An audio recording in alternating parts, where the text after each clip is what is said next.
لله رب العالمين والعاقبة للمتقين ولا عدوان إلا على الظالمين والصلاة والسلام على رسوله الكريم وإمام الموحدين وعلى آله وصحبه ومن تبعهم بإحسان إلى يوم الدين. أما بعد، السلام عليكم ورحمة الله وبركاته. برادران و خواهران عزیز، بارك الله فيكم.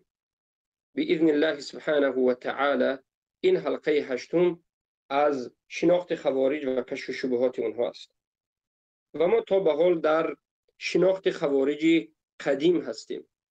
ما در حلقه گذشته برادران و خواهران عزیز به شما نامهای خوارج را و فرقه های معروف خوارج را بیان کردیم و به شما گفتیم که ما باید این فرقه ها را کم کم معلومات برای شما بدهیم، یک معلومات مختصری داشته باشیم از همه فرقه های خوارج قدیم تا که خوارج جدید و روش خوارج قدیم و خوارج جدید را با هم قیاس بکنیم و بیاموزیم که امروز خوارج های جدید با خوارج های قدیم چی نزدیکی، چی تشابه و چی عقایدی مانند به هم دیگر دارند. اولین فرقه خوارج این فرقه محکمه هست. خوارج ها را بالعموم خوارج گفته می شد، لیکن بعد از خوارج گفتن باز فرقه ها خیلی به شما درس گذشته بیان کردیم به وجود آمده بود. اولین خوارج هایی که در زمان حضرت علی به حضرت علی خروج کرده بودند نام آنها محکمه گفته می شد و تمام فرقه های خوارجی که بعد از این محکمه آمده است همه اش از این محکمه به وجود آمده است، از این خوارج، زیرا که این اولین فرقه خوارج محکمه بود که از حضرت علی جدا شدند، حضرت علی را ترک کردند. اینها با حروری هم گفته می شد، به حرورا رفتند و بعد از این از حرورا به نهروان رفتند و سردار این فرقه عبدالله گفتن یک انسان که عبدالله ابن عبدالله گفتن یک انسان بود که حالا ما به شما آهسته بیان میکنیم. بارک الله فیکم. این خوارج ها برای چی محکمه گفته می شود؟ زیرا که آنها دعوا می کردند که این الحکم الا لله، حکم نیست بجز حکم الله و حضرت علی و معاویه رضی الله عنه و هر کسی که همراه حضرت علی و معاویه هست، طرفدار یا هم فکر حضرت علی و معاویه هست، این محکمه ها به خاطر حکم نکردن گویا، یعنی به خاطر حکم تکفیر میکرد، یعنی در اساس حکم الله میگفتند که علی و معاویه حکم به حکم الله نکرد، به جای حکم الله حکم انسان را گذاشت، برای همین اینها کافرند، همه حکم از آن الله هست و اینها مسئله حکم الله خیلی همین خیلی سخت میگرفتند. خیلی که ملطی میگوید که فاما الفرقه الاولى من الخوارج، و اما فرقه اولین از خوارج ها فهي المحكمة الذين كانوا يخرجون بسيوفهم فيما يلحقون من الناس. اینها محکمه بودند که خارج می شدند به سیفهایشان، به انمون شمشیرهایشان. فلا يزالون يقتلون حتى يقتلوا. اینها خروج می کردند، جنگ می کردند به مسلمان ها تا کشته شدنشون. وكان الواحد منهم اذا خرج للتحكيم لا يرجع او يقتل. این خوارج ها همچنین قاعده داشت که اگر خروج کند به جنگ کردن یا کشته می شود یا هرگز به عقب نمی گردد. به عقب گشتند گویا در نزد اینها یک کفر دیگر. فکان الناس منهم على وجل و فتنه. مردم از دست این خوارج‌ها به فتنه آمده بودند. نظر بکنید به کتاب التنبیه و الرد صفحه 51 سخن امام الملتی را در اینجا میبینید. سبحان الله.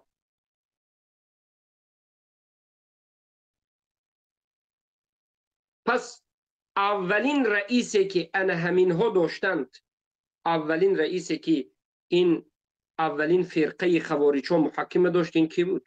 عبدالله ابن وهب بن الراسبی بود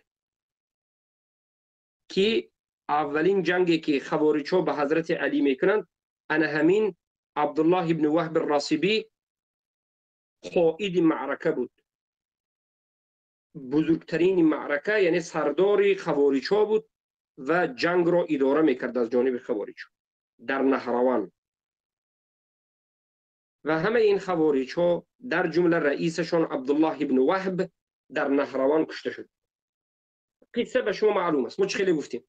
خوارج‌ها از حضرت علی جدا شدند، زیاده از 3.5 کیلومتر از کوفه بیرون بر آمدند، در حرورا جمع شدند، اینها را حروری گفته می شود. بعد از این از حرورا رفتند به نهروان و در نهروان خیلی هم فساد بزرگ کردند. یکی از فرزندان صحابه را، عبدالله را به قتل رساندند. عبدالله ابن خباب یکی از صحابگان رضی الله عنه را به قتل رساندند. و زن این عبدالله که پسری صحابه بود، عبدالله ابن خباب را به قتل رساندند، صاحب رسول الله صلی الله علیه و و زن عبدالله که حامله بود، حامله در شکمش کودک بود، شکمش نمیخیل درانیدند، کورد کتی بریدند، شمشیر کتی شکمش کفاندند و کودک درون شکمی زن بوده را گرفتند و کودک را هم کشتند، جنین را هم کشتند. والعیاذ بالله. وقتی که این فتنه و این خبر به حضرت علی رضی الله عنه رسید که همون فرقه که به شما خروج کرده بود در همون منطقه نهروان دارد صحابگان را، فرزندان صحابه را میکشد، زنهایشان را میکشد، حتی کودکی درون مادرش بوده را میکشد. حضرت علی رضی الله عنه لشکری را آماده کردند و برای نابود کردن ضرر خوارج به نهروان رفتند و البته که در نهروان با بدترین، سختترین و بدترین حالت خوارج‌ها را تار و مار کردند، نیست و نابودشون کرد. سبحان الله. آیا میدانید که چرا خوارج‌ها در نهروان، سبحان الله، عبدالله ابن خباب را به بدترین حالت کشتند، ذبح کردند، از گردنشون بریدند. پسر خباب ابن، یعنی میدونید خباب کیست؟ در قصهشون در صحیح بخاری آمده است که مشرکین خیلی اذیتشون میکنند، به جنگ بدر شرکت کرده. پسرشون یکی از موحدین. زن عبدالله را هم زنده به زنده شکمش را درانیده، از درون شکمش کودکش را برآورده، کودک عبدالله را هم کشته. سبحان الله. سبب چی؟ به سبب چی این خیل کردن خوارج؟ به سبب این که عبدالله ابن خباب، سبحان الله رضی الله عنه، به خوارج ها یک حدیث را گفت، حدیثی که از پیامبر صلی الله علیه و سلم ثابت است که پیامبر صلی الله علیه و سلم در باب نشستن در وقت فتنه، به فتنه اشتراک نکردن، فتنه وقتی که ظاهر می شود آهسته نشستن، پیامبر نصیحت کرده. القاعد خیر من القائم گفت. در زمان فتنه من تشرف تستشرفه، هر کسی که همون فتنه به قد شد همراه شده می رود، فتنه را بدیدید بنشینید. نشسته ها در فتنه بهتر هستند از خسته ها، به فتنه اشتراک نکنید. این حالتی که شما دارید این فتنه هست، گفتن نصیحت کردند. عبدالله ابن خباب خوارج‌ها به نصیحت کردند، خوارج‌ها گرفتند و ذبح کردند. عبدالله را از گردنش خیلی که حیوان میبرید بریدند در پهلوی یک نهر. و بقروا بطن امرأته، شکم زنش کوفتند و درانیده انا همون جنین گرفتند و کودک درون شکمانگیر هم کشت. سبحان الله. انا اینها اولین ها هستند. نظر کنید این قصه رو در مقالات الاسلامیین مجله 1 صفحه 22 ذکر شده است که مسعر بن فدکی به قتل میرسند. میگه پس حالا کنون ما یک نقطه مهمی رو باید در همین اولین فرقه خوارج بررسی کنیم. برای چی ما در اینجا یک نقطه رو میخواهیم بررسی بکنیم؟ زیرا که امروز جهمی های زمانه ما از حزبی ها یا حکومت های طاغوتی و علماء السوء، علماء الطاغوت، علماهای خائن فروخته شده یا روافیز یا بگم صوفی های قبوری و یا مدخلی ها، جهمی های زمانه، عازری ها، این همه فرقه هایی که من به شما گفتم در مسئله حکم بغیر ما انزل الله اهل سنت و الجماعت رو خوارج میگن. بله، جهمی های زمانه اهل سنت رو خوارج میگن. آیا امروزه اهل سنتی که ما هستیم عقیده ما موافق همون خوارج ها هست؟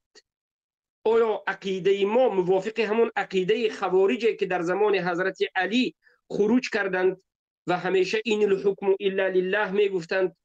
بله، این آیت است، آیت قرائت میکردند، کلمت الحق، کلمه حق می گفتند، ولیکن از عقبش یراد به الباطل، یرید به الباطل، اراده باطل داشت. شعار حق بود لیکن باطل را میخواستند. آیا امروزه عقیده اهل سنت همه به مانند انا همون خوارجایی که به حضرت علی خروج کردن هست؟ اگر نیست، پس چرا امروز عازری ها، مدخلی ها، حزبی ها، قبوری ها همه یک شده اند و به صدای بلند میگویند که هر کسی که حاکمانی که به حکم غیر الله حکم میکند انا همین ها را طاغوت باید تکفیر کند، خوارج است.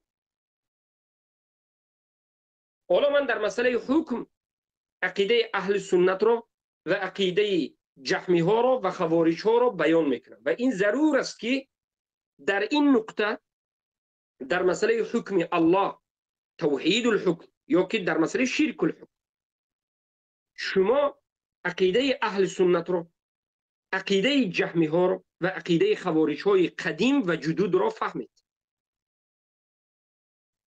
زیرا در همین نقطه عقیده خوارج الجدود هم امروز به مانند عقیده خوارج القدیم است. یکی از تشابه مانندی که خوارج جدید دارد به خوارج قدیم یا مثل خوارج قدیم است در همین مسئله حکم، در مسئله حکم است. اکنون باز میگردیم به مسئله از چی عبارت است؟ در زمان سلف صالح دو توحید بود، دو نمود توحید بود، توحید المعرفه والاثبات و توحید الطلب والقصد. توحید المعرفه والاثبات یعنی توحید شناختن الله و اثبات کردن الله، یگانه شناختن الله و اثبات کردن الله، این یکم نمود توحید. و توحید دوم توحید دعا و طلب و قصد و عبادت کردن الله سبحانه و تعالی که یگانه باید الله عبادت. اما وقتی که جهمی ها برآمدند و در باب اسما و صفات همه جا را به فتنه گرفتار کردند و کفر و شرک را به وجود آوردند، معطله ها از جانب، مجسمه ها از جانب، سلف صالح از درون همین توحید قسم اولش که معرفت و الاثبات ربوبیت در اینجا است، از درون همین ربوبیت، از درون توحید ربوبیت توحید اسماء و صفات را بیرون کردند و توحید چند نمود شد؟ سه نمود: توحید ربوبیه، الوهیه و اسماء و صفات که الله سبحانه و تعالی در یک آیت هر سهش جمع میکنه. میگه رب السماوات والارض، رب السماوات والارض و بینهما فاعبده واصطبر هل تعلم له سمیه. رب السماوات والارض و بینهما توحید ربوبیه، رب آسمان ها و زمین و هر چیزی که در بینش است، خالق است، رازق است، مدبر است، توحید ربوبیه. فاعبده واصطبر، عبادتش کن یکتا و تنها من الله. توحید الوهیت است. هل تعلم له سمیه؟ آیا به همین الله مانند و برابر وجود دارد؟ هرگز وجود ندارد. این توحید اسماء و صفات. ولی در درون توحید ربوبیه با توحیدهای گوناگون است. توحید مثلا در درون توحید الوهیت، توحید التوکل توحید الوهیت است. توحید الصبر، توحید الخوف والخشیه. این توحید در درون الوهیت مثلا. اما در درون توحید ربوبیت مثلا توحید الحکم، حکم کردن به حکم الله، این از توحید ربوبیت است. یعنی انا همین به حکم الله یگانه تنها و یکتا به حکم الله حکم کردن، حکم الله را تطبیق کردن، تنها صاحب حلال و حرام الله هست گفتن و هیچ دیگر قانون نبرآوردن، حلال و حرام نکردن، بلکه به قانون الله، به شریعت الله اطاعت و تسلیم شدن. انا همین است توحید حکم. یعنی یکتا و یگانه الله را عبادت میکنید با ایمان آوردن به حکم او، به شریعت او، به حلال و حرام او، به جزاهای او که برای جنایتکاران جزا داده و به همون سیاستی که الله تعلیم داده و این حکومت را در اساس فرموده الله سبحانه و تعالی اداره میکنه. انا همین توحید است، هم توحید ربوبیت، هم توحید الوهیت، هم توحید اسماء و صفات و هم توحید متابعت. توحید به 5 نمودی یا بگیم به 4 نمودی توحید داخل میشه. توحید حکم اصلش از ربوبیت است. الله حاکم است، این از ربوبیت الله است. بجز الله حکم کننده نیست. الله بهترین حکم کننده است. الیس الله باحکم الحاکمین؟ آیا الله بهترین حکم کننده ها نیست؟ بله، الله بهترین حکم کننده است. الله حاکم حاکمان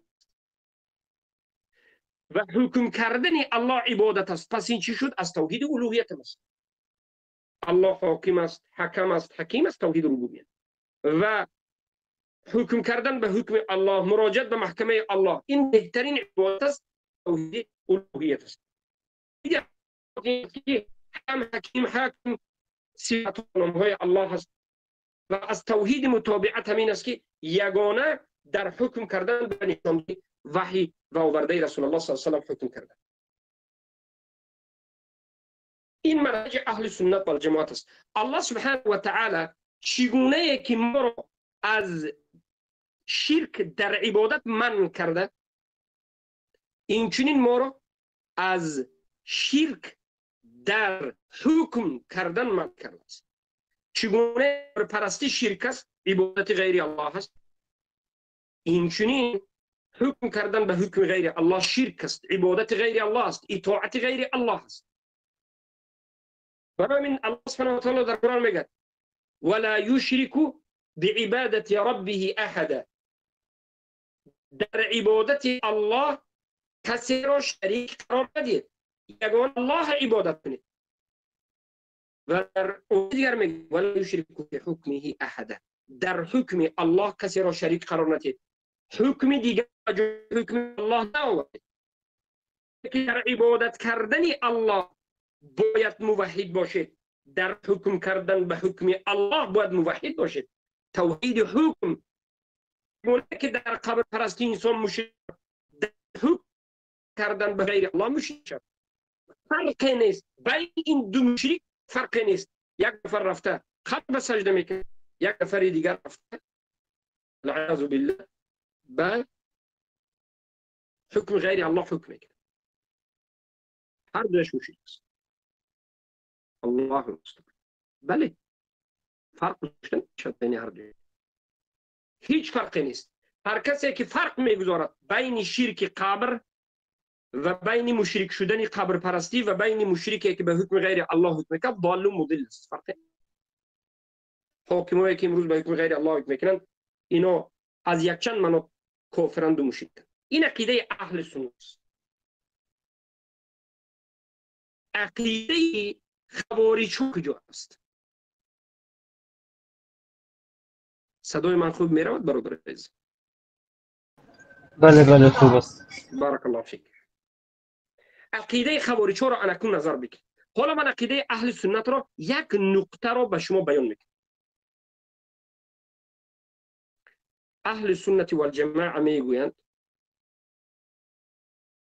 در تفسیر سوره مائده آتی 44 و من لم يحكم بما انزل الله فاولئك هم الكافرون. هر کسی که حکم نکند به حکم الله نازل کرده، یعنی هر کسی که حکم الله را ترک کند کافر است.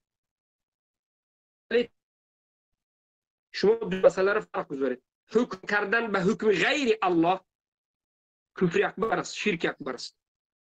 به جای الله یک حکم الله جا عوض کرده شود، یک حکم الله ترک کرده به جای یک حکم الله دیگر حکم آورده شود، یک حکم الله تبدیل داده شود، شرک اکبر است.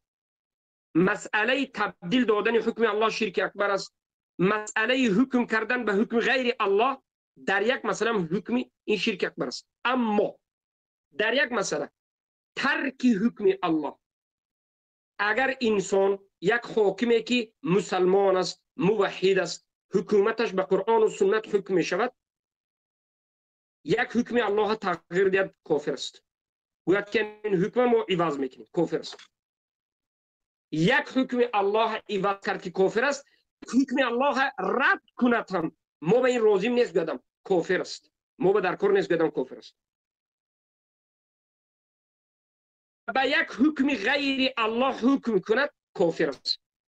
اما اگر همین حاکم مسلمانی که حکومتش در اساس قرآن و سنت است یک حکم الله ترک کند، یعنی به خاطر شهوت یا به خاطر رشوه یا به خاطر خویش و کرامت و فرزندها یک حکم الله ترک کند، کافر نمی شود. در همین تفسیر سوره مائده آیت 44 انا همین یک نازک وجود دارد. انمیق نازکی است. همون روایتی که عبدالله ابن عباس رضی الله عنه گفتند از به سند ضعیف می آید ولیکن قسم از علما صحیح هم گفتند و باکی هم ندارد. از جانب صحت اگر گیریم به معنای درست که از جریج ان طاووس از پدرش علی بن عباس روایت است که وقتی که و من لم يحكم بما انزل الله فاولئک هم الکافرون، هر کسی که حکم نکند به حکم الله نازل کرده کافران هستند. همین آیت گفته شد، ابن عباس گفتند که کفرون دون الکفر، این کفر دون الکفر است، یعنی کفر اصغر است. در همین جا سخن ابن عباس رضی الله عنه در کدام موضوع است؟ نسبت یک حاکم مسلمانی که 100% به حکم الله حکم میکند اما به خاطر شهوت یا شهرت یا به خاطر فرزندش زنش یک حکم ترک میکند، اما میداند که همین عملش کفر است، گناه است، حرام است. مثلا یک حاکم مسلمان فرزندش دزدی کرد یا یگان جنایت کرد، فرزندش رو به خاطر شهوت دنیا دستش رو نمیبرد، یعنی جزا میده. این عملش کفر است اما کفر اکبر نیست. یک بار که شد، قضیه معین که شد، همین عمل را چی گفت؟ کفر است گفت، حرام است گفت، اما به خاطر یا رشوه یا به خاطر مال و فرزند دنیاش همین ترک کرد، کفر را انجام داد. اما در یک مسئله، در یک قضیه که حکم الله عوض نکرد، جاش به دیگر حکم نماند، رد نکرد اما ترک کرد، یک باره همون حاکم کافر گفته نمیشه، کفرون دون الکفر گفته میشه. در مسئله حکم یک حاکمی که یک حکم ترک کرد او به نصیحت میکنه، او را تکفیر نمیکنه، خروج نمیکنه. اما خوارج ها در همین نقطه میگویند که نه، اگرچه یک حکم الله را ترک کند هم، حرام گفته ترک کند هم، کفر گفته ترک کند هم، گناه گفته ترک کند هم، به خاطر رشوه باشد یا مال دنیا، این حاکم کافر است و خروج کردن به این چیز میگن فرض است. و هر کسی که همین حاکم کافر نگفت او هم کافر می شود. فرق اهل سنت و خوارج رو فهمیدید در کجا است؟ در همین مسئله، در مسئله حکم. یک مسئله. دومین مسئله فرق بین خوارج و اهل سنت و الجماعت همین است که اهل سنت و الجماعت اعتقاد دارند که در بعض مسائل انسان ها رفته من باب مصلحه و مفسده حکم میکنند، به مانند صلح و به مانند بعض از مسائل، چه که الله در قرآن گفته است و این خفتم شقاق بینهما فابعثوا حکما من اهله و حکما من اهلها این یرید اصلاح یوفق الله بینهم. اگر از ویران شدن زندگی یک خانواده زن شوهر ترسیدید، یک حاکمی رو از طرف زن، یک حاکمی رو از طرف مرد به همون خانواده زن و شوهر برید، اینها حالت دیده حکم کنند برای صلح زن و شوهر و زندگی کردن. یا آیتی که برای صید شکار ارنب یا دیگر نمود شکارها در وقت احرام کرده می شود جنایتش، که الله سبحانه و تعالی زوی عدل بگذاشته است. یعنی این چیز وجود دارد در عقیده قرآن، خودش آشکار گفته که حالت‌های هست که در مسائل صلح از دو جانب دو نفر آمده صلح کردنشون ممکن است. خیلی که در زمان حضرت علی و معاویه هم از جانب عبدالله بن عمرو بن العاص، از جانب ابو موسی الاشعری آمدن و صلح کردن، اتفاق کردن. خوارج ها ان همین عمل رو ترک قرآن، ترک حکم قرآن، رد حکم قرآن و حکم را به حکم غیر الله حکم کردن به حکم انسان گفته تکفیر میکنند و اینم از سبب غلوش است. در مسئله حکم این دومین فرقی که بین خوارج ها و بین اهل سنت وجود دارد. سومین فرق در مسئله حکم بین اهل سنت و بین خوارج ها. اهل سنت و الجماعه به گناه کبیره تکفیر نمی کنند. به گناه کبیره تکفیر کردن را غلو می دانند. گناه کبیره به مانند شراب نوشیدن، قمار باختن، زنا کردن، مسخره و گمان بد و غیبت و دزدی، این همه تهمت و غیره گمانی بد است. بگویم اینا چی است؟ گناه کبیره است. کسی که گناه کبیره میکند در نزد اهل سنت حکمش چی است؟ این مسلمان فاسق است، به شرطی که همون گناهش رو حلال نگوید، به شرطی که همون گناه را حرام گفته کرده باشد. اعتقاد کند که مثلا ریبا حرام است، قمار حرام است، اما میکند. این انسان اگر حرام گفته کرده باشد مسلمان فاسق است. اگر توبه نکرده بمیرد مستحق عذاب و در زیر مشیت الله است. الله به کسی خواهد میبخشد، به کسی رو خواهد عذاب میدهد و بعد از عذاب عاقبت اینها جنت است. بعد از عذاب و قیناب و البته درجهشون هم در جنت به سبب این گناه ها پایانتر و غیره. اما کسی که همین گناه ها رو، زنا رو، شراب خوردن رو و یا قماربازی رو، ریبا رو حلال بگوید کافر است. حلال گفته کند کافر است. حلال گوینده کافر است. حرام گفته کند کافر نیست، فاسق، خیلی مسلمانی فاسق ضعیف الایمان است. این مؤمن نیست، ضعیف الایمان است. اما در نزد خوارج ها هر کسی که گناه کبیره میکند کافر است. دزدی کننده، غیبت کننده، قمار بازنده، ریبا کننده، حرام گفته کند هم کافر است در نزد خوارج. برای همین در مسئله حکمی مسئله چی فرق دارد یا چی علاقمند است؟ مسئله گناه کبیره، حاکمانی که 100% به حکم الله حکم میکنند، تطبیق شریعت الله را میکنند، حکومتشون اسلامی است، به منهج قرآن و سنت است، بعض گناه کبیره میکنند، بعض از فاسقی را میکنند. حاکمان فاسق در نزد خوارج این حاکم ها چی هستند؟ کافر هستند و خوارج ها به این نمود حاکم خروج میکنند و این نمود حاکم را خروج کردن به این نمود حاکم را فرض میدانند و هر کسی که طرفداری از این حاکم کرد او را هم تکفیر میکنند. اما در نزد اهل سنت و الجماعت این حاکمی که گناه کبیره دارد فاسق است، مسلمان است، به حاکمی مسلمان فاسق خروج کردن درست نیست. خیلی که رسول الله گفتن الا ان تروا کفرا بواحا عندكم من الله فی برهان. تا زمانی که یک حاکم مسلمان را از او یگان کفر را ندیدید و کفرش کفری بواح نبود و دلیل نداشتید، به یک حاکم مسلمان خروج نکنید. این سومین فرقی اهل سنت و الجماعت با خوارج است در مسئله حکم. من با تکرار میکنم، یک حکم کردن به حکم غیر بگویم یک حکم الله را ترک کردن را اهل سنت کفر دون الکفر میگن و تکفیر نمیکنن و خروج نمیکنن. خوارج ها این را چی میگن؟ کفر اکبر میگن و خروج کردن را واجب میگن و طرفدارای این حاکم را اطاعت کنندش را هم کافر میگن. در مسئله گناه کبیره گفتیم اگر حاکمی که مسلمان است گناه کبیره کرد او را تکفیر میکنند، در حالتی که اهل سنت و جماعت گناه به گناه کبیره یگان حاکم را یگان مسلمان را تکفیر نمیکنند. بارک الله فیکم. این دو مسئله یا دو نقطه بود و نقطه سوم را هم گفتیم که سه نقطه در انا همینجا بیان میکنم. این بود مسئله مهمترین در مسئله حکم.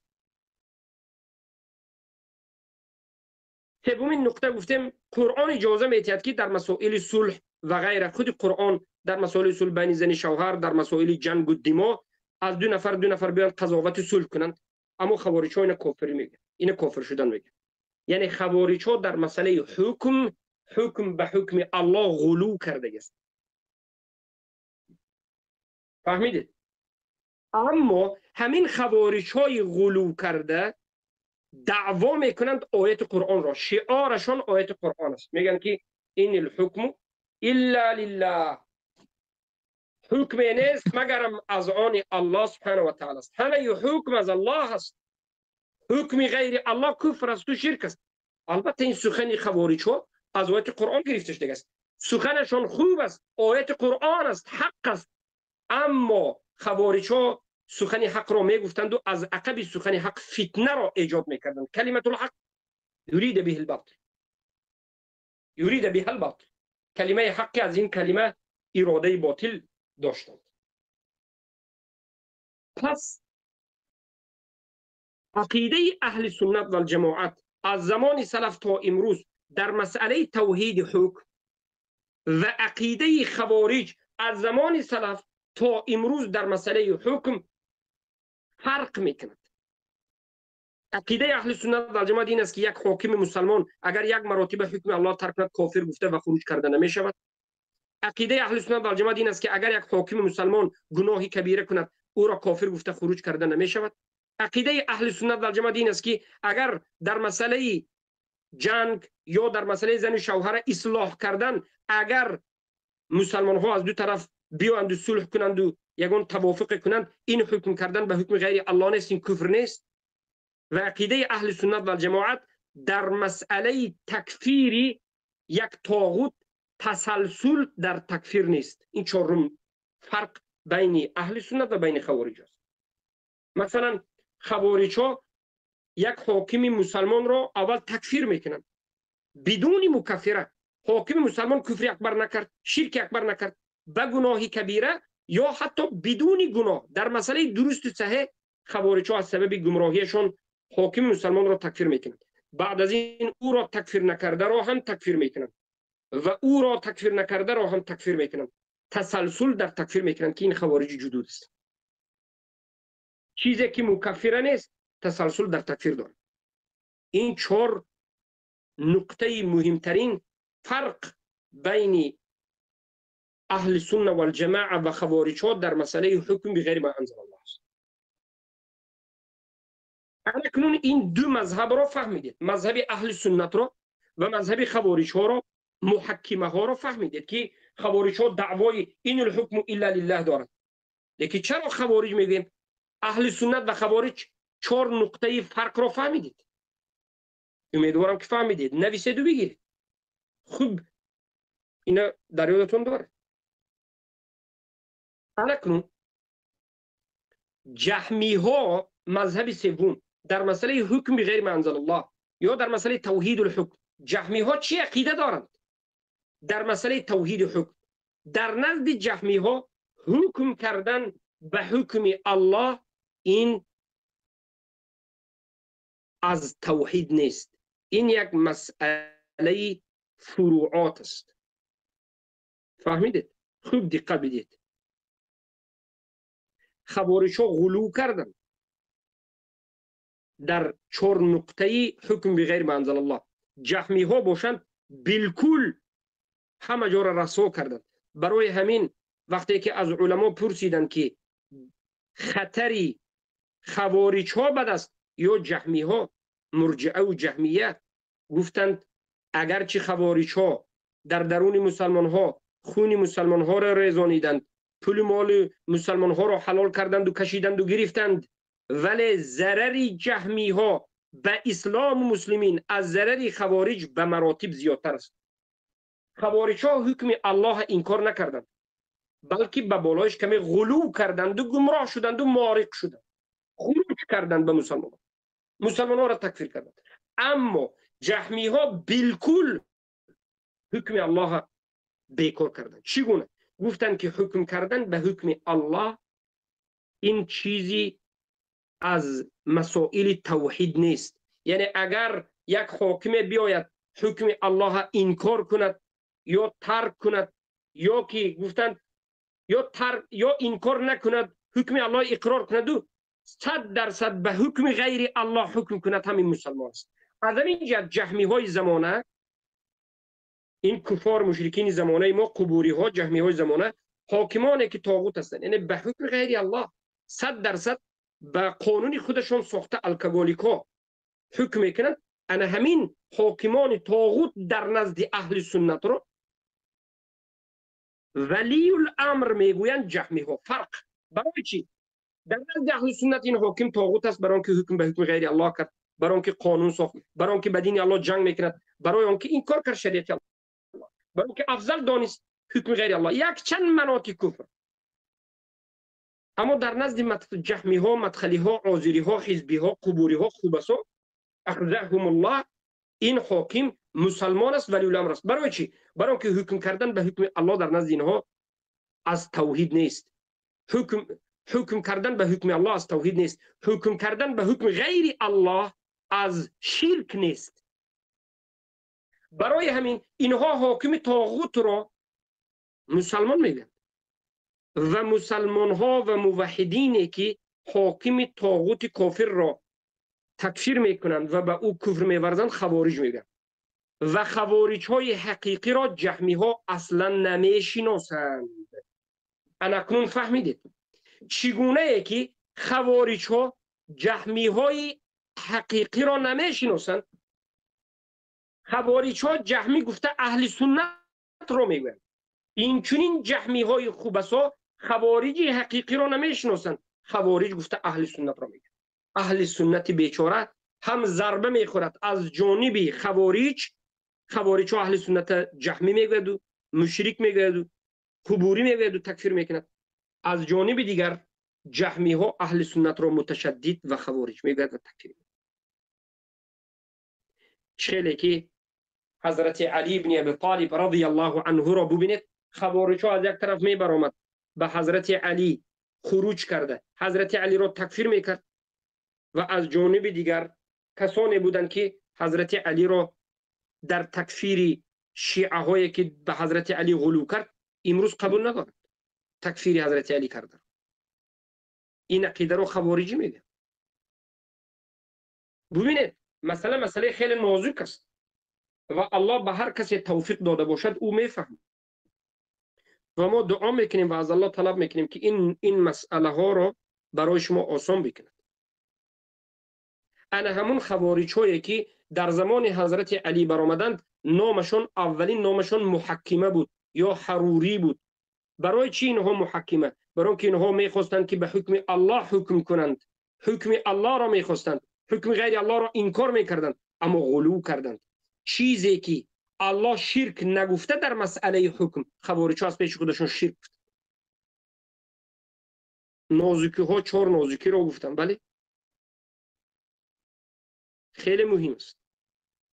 اما در نزد جهمی ها ببینید مطلقاً حکم کردن به حکم غیر الله، تبدیل دادن شریعت به جای قرآن دیگر کتاب کانستیتوسیون آورده مانی، این کفر دون الکفر است. میگه شرک اکبر گناه کبیره گفتند جهمی ها. خوارج ها گناه کبیره را شرک اکبر گفتند. اینش جهمی است، اینش خوارج است. خوارج ها اهل سنت جهمی گفتند، اهل جهمی ها اهل سنت رو خوارج گفتند. پس اناکنون فهمیدید که امروز این جهمی های زمانه وقتی که ما را خوارج میگوید به خاطر اینکه ما حاکمانی طاغوتی را که حکم الله را عوض کردند، شریعت الله تبدیل کردند، به جای قانون الله قانون خودشان ساخته را بالکل آوردند، حرام الله حلال کردند، حلالش حرام کردند، به دین الله می جنگند. این طاغوت ها با وقتی که کفر میوردیم به این طاغوت ها برات خود اعلام میکنیم و تکفیرشان میکنیم، این جهمی های خوب است ما رو خوارج میکنه. و اما اگر یک حاکم مسلمانی که به حکم الله و رسول حکم میکند یک حکم ترک کرد، در یک قضیه معین یک حکم تطبیق نکرد یا گناهی کبیره کرد، ما او را تکفیر نکرده باز در زیر اطاعت این حاکم مسلمان می ایستیم و این کارش گناه کبیره و کفر دون الکفر میگیم. خوارج ها ما را تکفیر میکند و میگه که شما جهمیت، شما طاغوت پرست. انا همین است که ما بیزاری خود را از خوارج های محکمه غلو کرده در حکم الله اعلام میکنیم و براءت خود را از این جهمی های خوارج خبیث زمانه، طاغوت پرست های زمانه براءت خود اعلام. این بود اولین یک موضوع مهم در بین خوارج شناسی. اما اکنون یک نکته دیگر باقی ماند در مسئله حکم کردن، یا بگیم در قضیه حکم الله. ما حالا در قضیه حکم الله عقیده جهمی ها را فهمیدیم که چرا اهل سنت را خوارج میگه، عقیده خوارج ها را فهمیدیم که چرا اهل سنت را جهمی میگه و براءت اهل سنت را دیدید که از هر دو این بیرون است. عقیده قرآن و سنت فهم سلفین امت ما در همین عقیده است. اکنون غلو کرده ها را انیق دقیق فهمیدید در حکم الله چگونه غلو کرد. اکنون نقطه همین است که در مسئله حکم الله خوارج قدیم و خوارج جدید امروزه آیا به همدیگر تشابه مانندی دارند؟ بله. همون اصول خوارج های قدیم امروز در زیاده از خوارج های جدید دیده می شود. البته در مسئله حکم کرده، در مسئله گناه کبیره هم البته این خوارج قدیم و جدید به همدیگر مانندی دارند، اما امروز صحبت ما مسئله گناه کبیره نیست. من گناه کبیره را به مانند برای تکفیر حاکم و خروج کردن به حاکم آوردم. امروز ما در مسئله حکم و خروج کردن به حاکم و مسلمان کشی خوارج های قدیم و جدید صحبت میکنیم. آیا مانندی دارند خوارج های جدید امروزه، خوارج های عصر ما، زمانه ما به خوارج های قدیم؟ امروزه خوارج ها مانندی زیچ دارند، مانندی علاقه و مانندی خیلی سخت به خوارج های قدیم در مسئله حکم دارند. امروزه خوارج ها همه اش در یک حکم الله ترک کردن آدم تکفیر میکنه. یک حکم الله ترک کرده حاکم تکفیر میکند، یا یک حکم الله ترک کرده به یک حکم الله حکم نکرده، حالا که تغییر نداد، تبدیل نداد، عوض نکرد، این واجب نگفت بلکه نه خطا گفت، کفر گفتین، ترک کرد.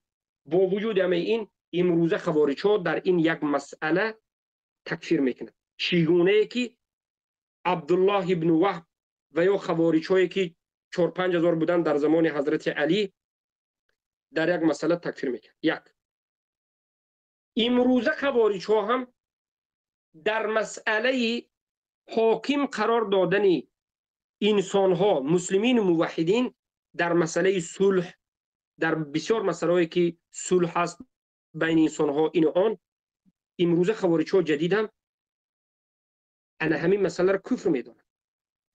ما در بسیار مسئله های صلح در بین برادرها مشاهده کردیم که خوارج ها یک باره صلح کننده ها را تکفیر میکنند. یعنی اگر یک برادر بیاید و دو جماعت را بگد که به همدیگر صلح کنید، این کارتون خوب نیست، یک اتفاق کنید، زیرا که این توحیدتون یک توحید است، عقیدتون یک عقیده است. فقط اختلافی که شما دارید بیاید همین صلح کنید. خوارج‌های جدید به مانند خوارج‌های قدیم تکفیر میکنه.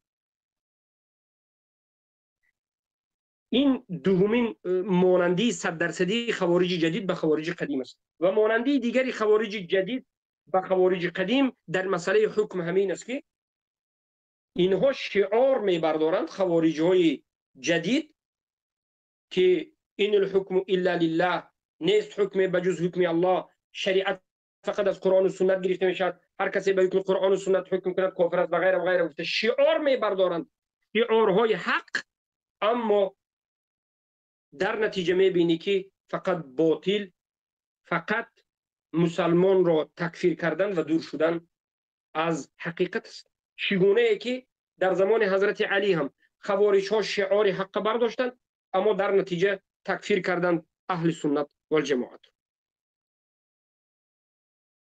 و مانندی دیگر بین خوارج جدید و بین خوارج محکمه اولین خوارج همین است که بیرحمترین انسان ها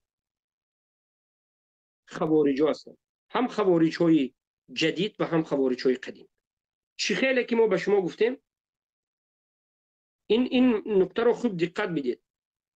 فرزند صحابه جلیل خباب ابن خباب، ببین عبدالله ابن خباب، عبدالله پسر خباب، خباب معلوم است صحابه رضی الله عنه. همین عبدالله به خوارج ها یک نصیحت کردند، یک حدیثی پیامبر گفتند که در زمان فتنه شما خود را احتیاط کنید، بنشینید، به فتنه راه ندهید. این حادثه که شما میگید فتنه است، همین حدیث از پیامبر روایت کرده در باب فتنه، از فتنه دور شدن، احتیاط شدن را روایت کرده. گفتند سخن رسول الله را گفتند. قال رسول الله صلی الله علیه و سلم، خوارج ها جوهلا آمدند و عبدالله ابن خباب را کشتند، زنش شکمش دراندند، کودک درون زنش گرفتند، کودک درون مادرش هم کشتند. و انا همین بیرحمی در خوارج های جدید هم دیده می شود. البته خوارج های جدید تا به حال ما لشکر اینها را، عملهای اینها را ندیدیم، تهدیدهای این خوارج جدید را دیدیم. خوارج جدید تکفیر میکند و یک باره تهدید به بریدن سرت، به کافتکاوی تو و به کشتن فرزندهایت و حتی بزن تو به این آن دست درازی میکند. عیناً انا همون قصه خوارجی قدیم است که ناحق مسلمان ها را میکشد. مسلمان را برای این میکشد که مسلمان قرآن را به خاطر گمراه بودن او آیت را خواند که تو گمراه توبه کن، این آیت است. حدیث پیامبر گفت نصیحت کرد، به خاطر نصیحت. چگونه ای که ما امروز یک چند نوجوان های گمراه شده از ملت فارس را، یک چند خوارج های غلو کرده را میبینیم که هر کسی آمده تکفیر کرده، تا زمان سلف رفته سخن اینها را نگفتی، اینها تکفیر کرده را نکردی، تو را کافر و یک بار حکم قتلت را میبرد. این همین است. این مانندی خوارج جدید به خوارج قدیم است. برای همین اگر هر کسی از این جوانها، از شما، این پدیده را، این نوع پیدا شده چیزی استاده را، این ویروسی اعتقاد خوارج را، خودپسندی را در خودش دیده استاده باشد، آهسته حالا هم بر وقت توبه کند. زیرا که این ویروس، این پدیده خبیث خوارجی، همین آهسته آهسته آهسته در انسان می جوشد و از رمکه بیرون می کند. در عقیده اهل سنت واقعانه استادن، شدیدن استادن، این خوارجی نیست به مانندی که ابوبکر و عمر، عثمان و علی و دیگر از صحابه الکرام و سلف صالح به مانند احمد ابن حنبل و غیره استادن. این خوارجی نیست، این عین دین است و اهل سنت است. اما از همین حد گذشتن خوارجی است. که ما مثالش را در حلقه آینده از طایفه دوم میاریم. طایفه دوم را که ازاریقه میگویند. امروز وقتی ما به پایان رسید از این حلقه خوارجی، لیکن در حلقه آینده دومین نمود خوارج های قدیم را که بعد از این محکمه یک فرقه جدید به وجود آمد، نافع بن ارزق، برای همون ازاریقه گفته به اون نسبت میتونه. همین نافع اول کی بود؟ از عبدالله ابن مسعود، از عبدالله ابن عباس سخن میشنید، اما بالاخره آهسته آهسته مغرور شد و گمراه شد. و ما البته که به شما فردا یا در حلقه آینده این مسئله را آهسته بیان میکنیم، غلو ازاریقه ها را بیان میکنیم و آیا امروزه خوارج ها به ازاریقه مانندی دارند یا ندارند، البته صحبت میکنیم. حالا مسئله محکمه را انیق و دقیق ان شاء الله امیدوارم که فهمیدید و در مسئله حکم اهل سنت و الجماعت از خوارج ها نبودن، خوارج ها غلو کردن، جهمی ها خبیث قبوری بودن فهمید. سبحانك اللهم بحمدك اشهد ان لا اله الا انت استغفرك و اتوب الیک. و این فرقه محکمه خوارجه ها همه اشان در نهروند کشته شدند و بعد از این که حضرت علی همه اینها را کشتند، یک عددهای کمی از اینها باقی ماند و این محکمه در همونجا به پایان رسید و بعد از این خوارج های از همین باقی مانده آهسته به وجود آمده، فرقه های دیگر به وجود آمد. سبحانك اللهم بحمدك اشهد ان لا اله الا انت استغفرك و اتوب الیک.